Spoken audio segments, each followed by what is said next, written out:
It is such an honor today to have Jenni Catron on the podcast. Jenni is a best-selling author, speaker, and culture strategist dedicated to empowering leaders to cultivate healthy cultures and lead thriving organizations. She speaks at conferences and events nationwide, seeking to help leaders develop the clarity and the confidence to lead well. As founder and CEO of the Foresight Group, she consults organizations on leadership, team culture, and organizational health. With over 20 years of experience in corporate and nonprofit organizations, Jenni has a passion for helping leaders put feet to their vision. Jenni is the author of several books, including The 4 Dimensions of Extraordinary Leadership and the USA Today bestseller, Culture Matters, a framework for helping your team grow, thrive, and be unstoppable. Jenni, I'm so glad you're here. Thanks for being on the show. Dr. Attaway, I love every conversation we've been able to have, and it's such an honor to join you and your audience today. This is going to be a great conversation I've been looking forward to for a minute. Welcome to Catalytic Leadership, the podcast designed to help leaders intentionally grow and thrive. Here is your host, author and leadership and executive coach, Dr. William Attaway. I'm going to talk about your new book, and I've so enjoyed this. And I was telling you, I've flagged it, I've highlighted, I've made notes in it. This is such a great read. But I would be remiss if I did not start by thanking you for the very first book of yours I ever read, which is this one. I love it so much. When I read this book, Just Lead, which is a practical guide for women leaders in the church, it really hit so hard on something that I have taught for 3 decades. In the local church, which is the fact that Scripture is very clear on this, that we need to be following what Scripture says, not what we were taught or what some people's preferences are. And I want to start by thanking you for that, because that was so helpful for me and for my daughters, one of whom is feeling God's call into vocational ministry. Love and that. I want to say thank you for that, because that made a big difference for me and for my family. Well, I love that so much. When you told me that initially, it's such an honor when a male leader honors and understands and is supportive of women in leadership, especially in the church context. And so I just love that you devoured that and have used that to encourage other women leaders that you support. So I love that so much. I love that we have that history. You go all the way back to my very first book, baby. So fun. Well, it really was impactful. So And great. I know still is for a lot of people. I want to talk about your new book, Culture Matters. But before I do that, I would love for you to share a little bit of your story with our listeners. Sure. You've quite the journey. And I'd love for them to hear a little bit about kind of where you've been and how you got to where you are. Yeah. Well, thank you for that. It's a wild journey. That's the way God always works, right? And the unexpected twists and turns. But my career ambitions when I was a teenager were I wanted to work for a record company in Nashville, Tennessee. I wanted to work for a Christian record company, specifically a company called Forefront Records. And I set my sights on that goal and had the opportunity to start there as an intern. That turned into a job, and it turned into 8 years working for that organization. And it was a phenomenal experience, a phenomenal first work experience, which I then realized is not everybody's first work experience. But I really did it was the makings of my passion around culture and leadership, because I had leaders who were deeply invested in my growth and development. And that meant both the encouragement and cheerleading and the kick in the pants when I needed it, right? And the opportunities to learn and be stretched. And to this day, I still am in contact with most of those leaders. They're still friends. They're still mentors in my life. I had dear friends, like some of my best friends. I'm going on a trip next month with 2 of my dearest friends that I met in that era.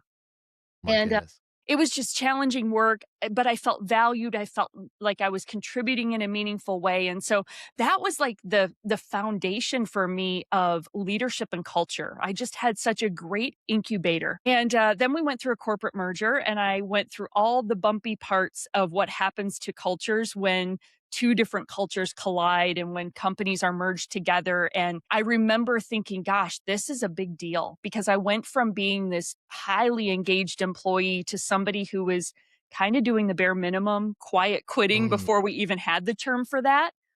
And again, my job hadn't changed, but my leader, my team, my environment changed, and it changed everything about my experience at work. And so that was really like a significant point, and it's what I reflect on a lot in the culture work that I do now. But then I had the privilege of going into full-time ministry. My husband and I were a part of planting a church in Nashville, and it was growing like crazy.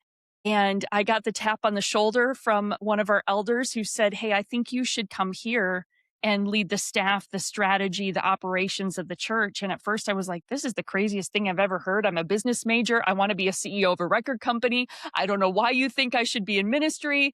But after about 6 months of prayer and processing and conversations with mentors, it was just clear that that's where he was taking me, was bring my gifts and skills to a mission that I really loved and was excited to help be a part of. And so I had the privilege of doing that for almost another decade.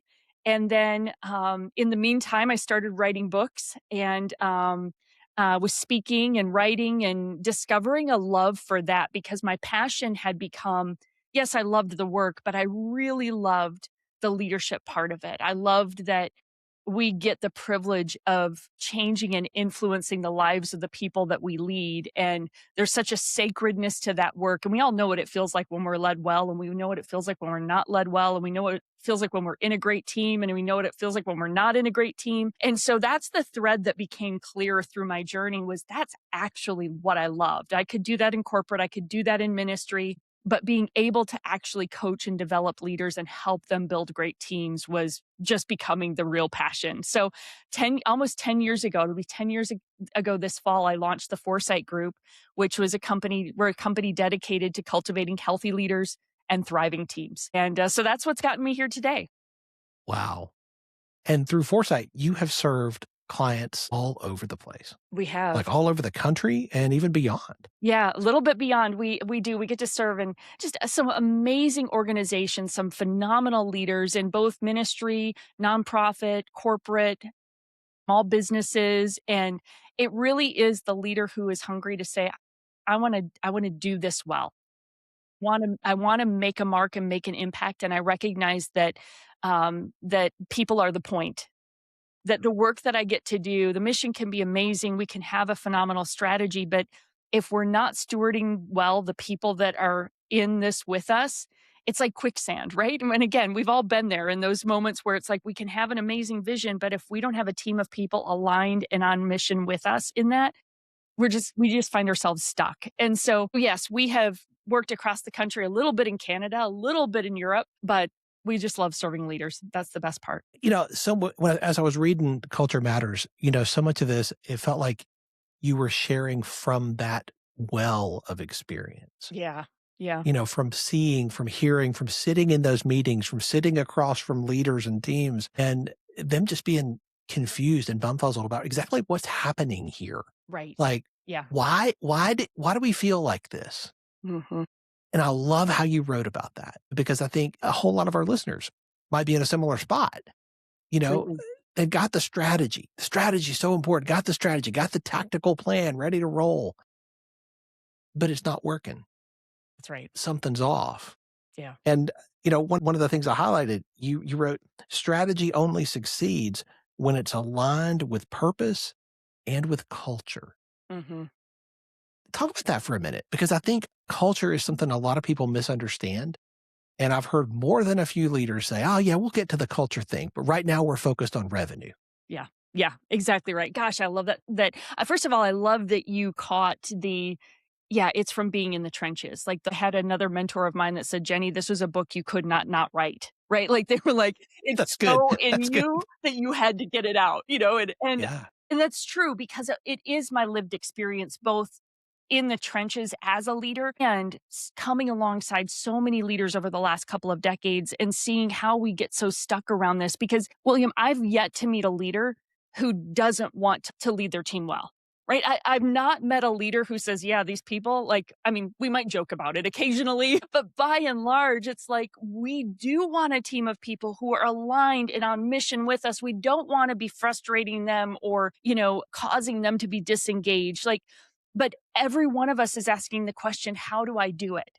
And that was where I was. So I went through that experience, great first experience in my job, went through the corporate merger, realized the impact of culture and how it was shaping me. And then I find myself in this executive director seat at my church, and we are rapidly growing in that era. It's like everything is up and to the right. It's a rocket ride. We were one of the fastest growing churches for multiple years in a row. So it was just a wild ride of growth.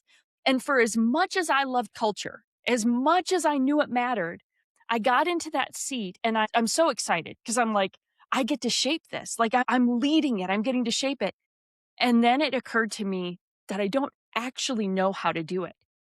Again, I know what it looks like, but how do I actually do it? And that's the question I found myself facing. And again, we're growing like crazy. I'm adding staff regularly. So it's just this crazy hamster wheel of trying to keep up with the growth.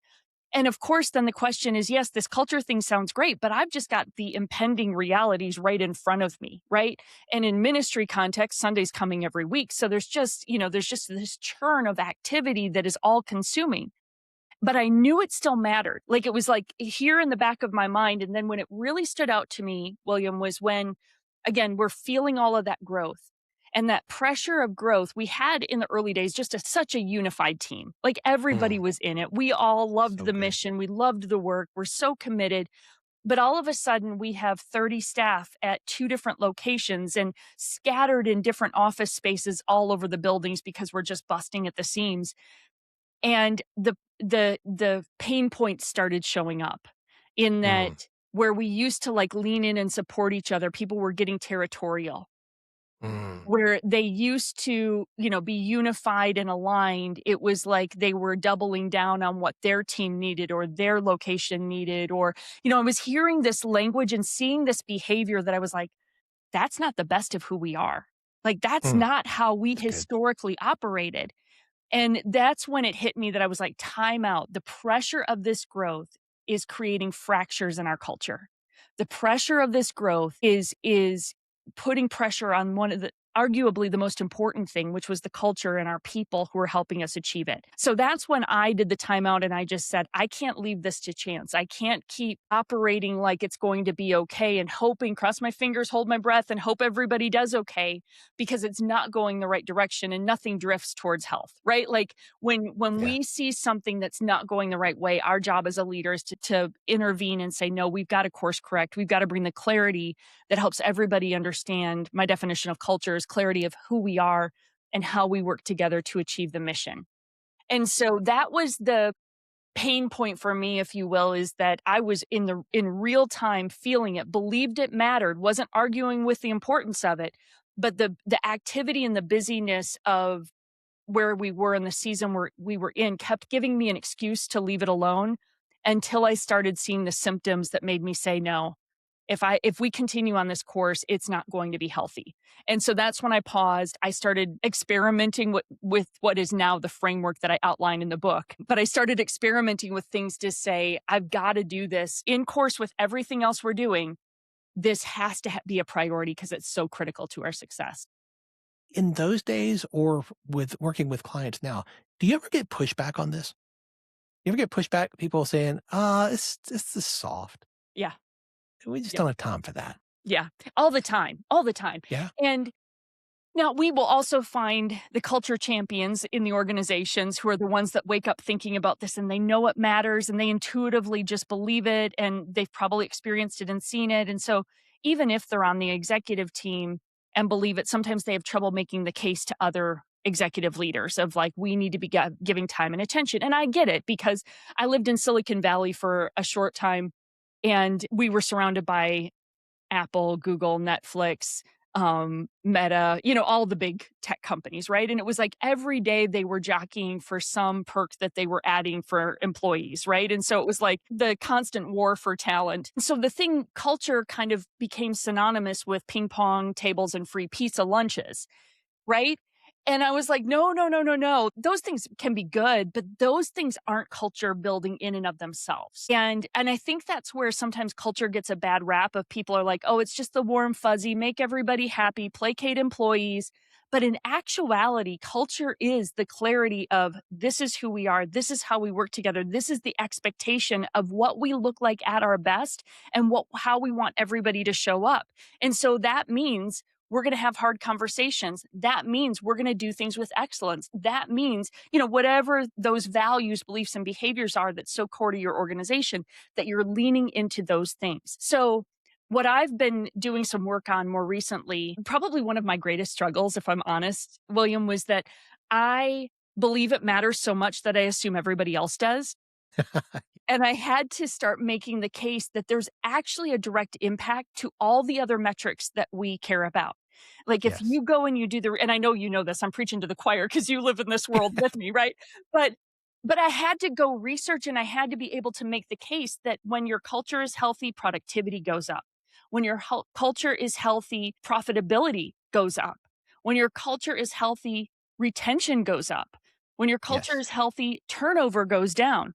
When your culture is healthy, internal protocols are followed more closely. Like all the metrics we care about go the right direction when culture is healthy.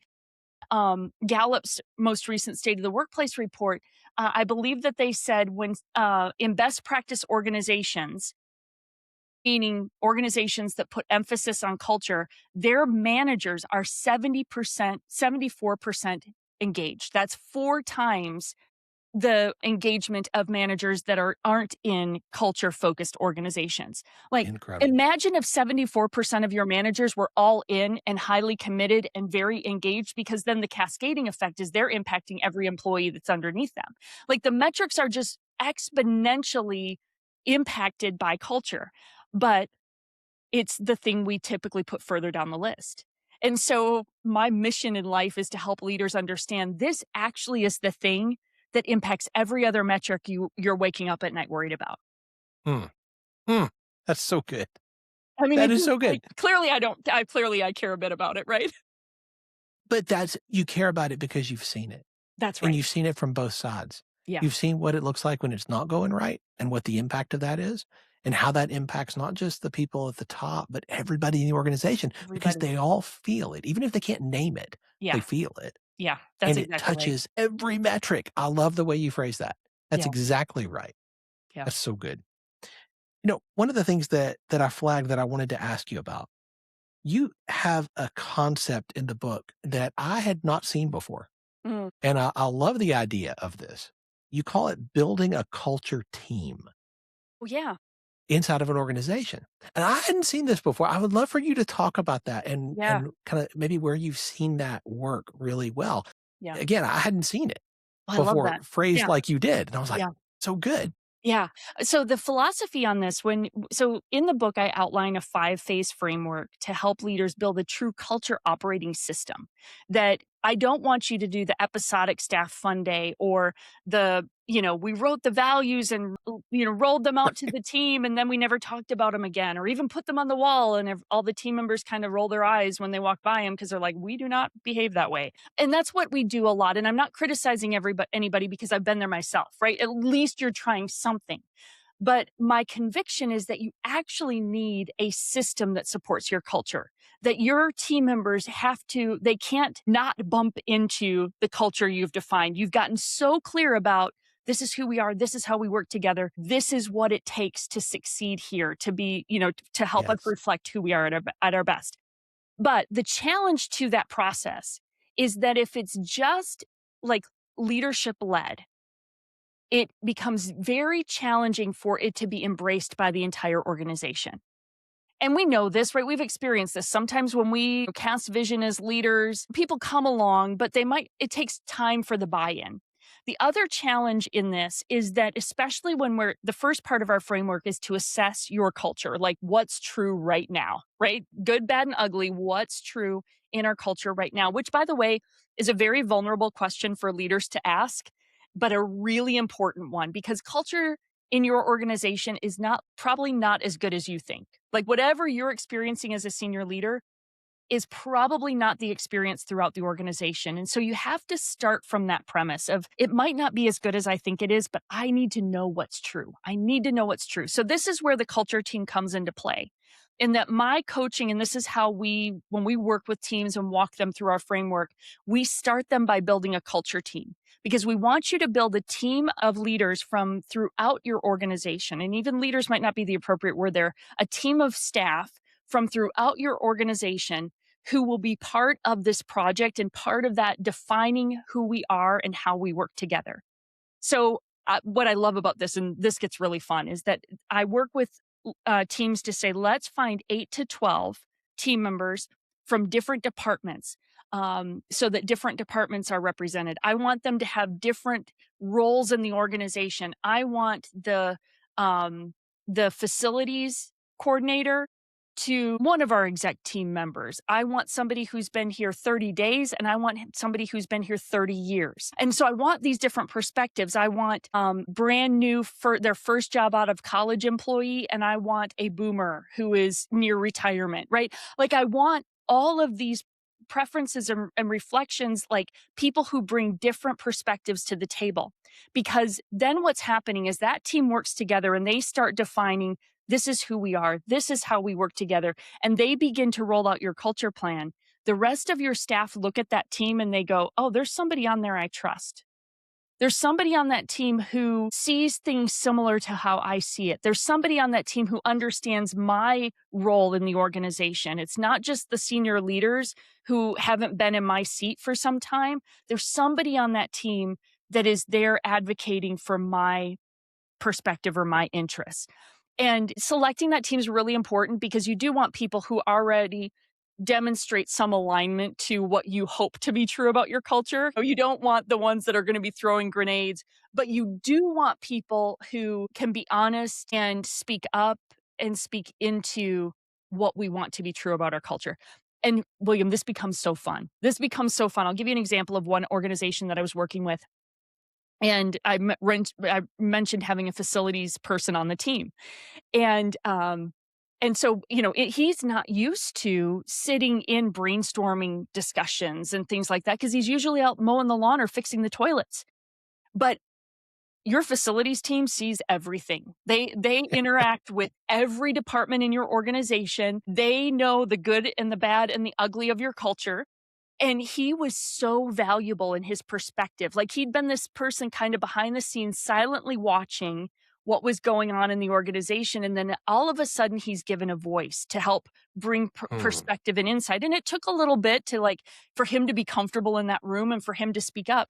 But then when they rolled out their culture plan to the entire staff, the staff cheered and got on their feet when he got up and presented part of the plan. He'd never held a microphone before in his life. Wow. And he gets up in front of the staff and shares part of their culture plan. And the room just roared. This was like a team of like 300 staff. The room just roared because everybody knew him. He'd been a long tenured team member. Everybody loved him and trusted him. But to see that his voice was valued at a table in a team that was impacting the whole organization, you couldn't manufacture that if you tried. And I'm not encouraging everybody to go try to replicate that exactly. So good. But I have another example of I was working with a school and we put together their culture team and we had admin people, some teachers, and then we had the bus driver. And so the bus driver who's interfacing with the student, because this is a private school, the bus driver who's interfacing with the students every day. And he had normally never been in rooms like this or contributing in this way, but he brought such valuable perspective and a great insight. And it was just, first of all, it was a great development opportunity for him, but it also just brought perspective that the other team members had no insight around. So you just get some really, really fabulous conversation and insight that around your entire culture when you're intentional about building that team. I love that idea. And, one of the things that you said in the book was be careful that you're not just picking the people that you always go to. Yes. Your go-to people that you pick for every big project, Yep. every big initiative. And I think every leader is going to read that sentence and be like, oh, yeah, I do kind of pick the same handful of people all the time. Yeah. Yeah. You warn against that. And that's so good. Yeah. And it is like, because again, I've been that senior leader in the seat and it is a little risky to go, gosh, I interface with this person in the halls or at a staff meeting and they seem great, but I don't know them really well to trust them with this. Now, what I Mm, will say is I typically will encourage that you have some measure of like nominating people to those roles. I don't recommend having all the staff do nominations because that can get a little crazy, but like we have in one of the recent teams that I worked with, we had their like mid-level leadership team that was like 30 staff. We said, "Hey, we want to hear who reflects some of the best of us on your team, and I want you to recommend them for the culture team." So they got a long list of maybe 30 individuals that they looked at, and then collectively as a group, they culled that down to like 12. So it is helpful to get other people to speak in because one of the teams I'm working with, there's a leader within one of the divisions that was off the radar of most of the executives, and that individual is on the culture team and crushing it, like bringing some of the best ideas to the room. So it is helpful to have more people speak into who should be on that team because it's not going to be your usual suspects, right? Like as a leader, you have a level of yeah, comfort with certain individuals that you trust for special projects. And I say that in the book just to kind of push to say, hey, yeah, just get a little beyond that because I bet you, like, here's one other thing I'm finding is that when you build a culture team, like this individual that I was talking about from this most recent team, now that individual is on the radar for development and promotion mm, possibility that's because good. they're bringing insight that was just not they some of the senior leadership weren't privy to. And you're like, you've got somebody who's over in this small team in this division just crushing it, but we didn't know that until he was surfaced for the culture team. So, just some That's really so fun good. stuff that happens as a result of it. This book, we have not even scratched the surface of this book. I mean, there's so much good stuff in here. I cannot recommend this enough. I have to ask you this. Like, you are constantly learning. You are constantly growing. You are constantly staying and sharpening your saw. How do you do that? How do you stay on top of your game and level up with the new skills that your team, your clients are going to need you to have? Because that's only going to get harder and harder, right? Yeah. Yeah. I will tell you this. This was a learning for me. I don't know, maybe early on in Foresight's journey, my company's journey, that when I shifted into this role, and I do speak at conferences and events and things all over. And then now in my client work, I'm spend most of my days coaching and consulting and speaking into leaders. And there was a moment of awareness where I've always had a passion for learning and growth. So that's just very innate to me. But as my leadership influence grew, what I was finding is that there was more output than there was input. And that was the Mm, caution point for that's me, good. right? And I think this is true in any leader in any role, that when you find yourself responsible for most of the rooms that you're in, having to be the leader in most of the environments you're in, you have to caution yourself and say, "Hey, where am I not the leader? Where am Mm, I in a learning posture?" that's good. And then very fervently create the space for it. So what I realized, William, was that as my work was growing with clients and my speaking opportunities were increasing, I had to increase my input time. So I am really diligent. I mean, you can ask my husband about this because if he starts talking in the morning during my reading time, I'm like, no, no, no, no. I mean, he literally knows. Sometimes we'll be like, oh, I'm sorry, I'm interrupting your reading time. But I'm really hyper protective of there's time in my morning where before I am trying to put information out, I need to be learning, growing. And for me as a person of faith, my quiet time and Bible reading and prayer is like first in that order. And then I always have a handful of books I'm in the middle of. And I'll tell you another thing that I do. Every year I pick a topic that I want to personally grow in. Mm, So every year I find some topic or subject that I'm like, last year it was speaking, that I was elevating my speaking and I got speaking coaches and I was reading all kinds of materials and that's where I put a lot of my energy was to be a better communicator. But then this year it's AI because mm, AI is impacting workplace in wild ways right now. And I was like, I need to understand this, not only how to use it, but how it's impacting organizations, how it's impacting how we're thinking about work, how it's impacting our cultures. So what I do then is I find a couple of voices that I trust and I want to learn from. I make a list of books that I want to read. So yeah, I've got like, it's like a mix of reading, of podcasts, and sometimes events or conferences, depending on what the subject matter is for me. But that was, sorry, very long-winded answer. Basically, every morning I protect a couple hours that are input time. Before I go into meetings, I have learning time. And then I pick a subject every year that is, I need to grow and learn in this. And then I look for, is that a conference? Is that a coach? What is it to help me in that place that I want to grow? I think that's so good. It's so practical and it's so intentional. And every leader who's listening can take and adapt that for their life. That's right. I'm going to challenge every one of you listening to this. If you are the person in every room who's constantly pouring out, most leaders are, who's pouring into you? What are the intentional inputs you are putting into your life? You get to choose that. I'm going to challenge you. Follow Jenni's example here. Make sure you're prioritizing that because you can't pour out of an empty pitcher. And you don't want to go to start to pour and realize it's empty at that point. Make sure you're listening. Make sure you're learning. Make sure you're growing. Jenni, I could talk to you for another hour or 5. Same. This is so, so good. Again, I cannot recommend this book enough. Listeners, Culture Matters. This is one you want. You're going to read it. You're going to underline. You're going to highlight. And it's one you're going to come back to again and again. Thank you so much for writing this. Thank you so much for sharing so generously today with us from your well of insight and knowledge. We are so grateful for that. I know people are going to want to connect to you and continue to learn from you and more about what you're doing. What's the best way for them to do that?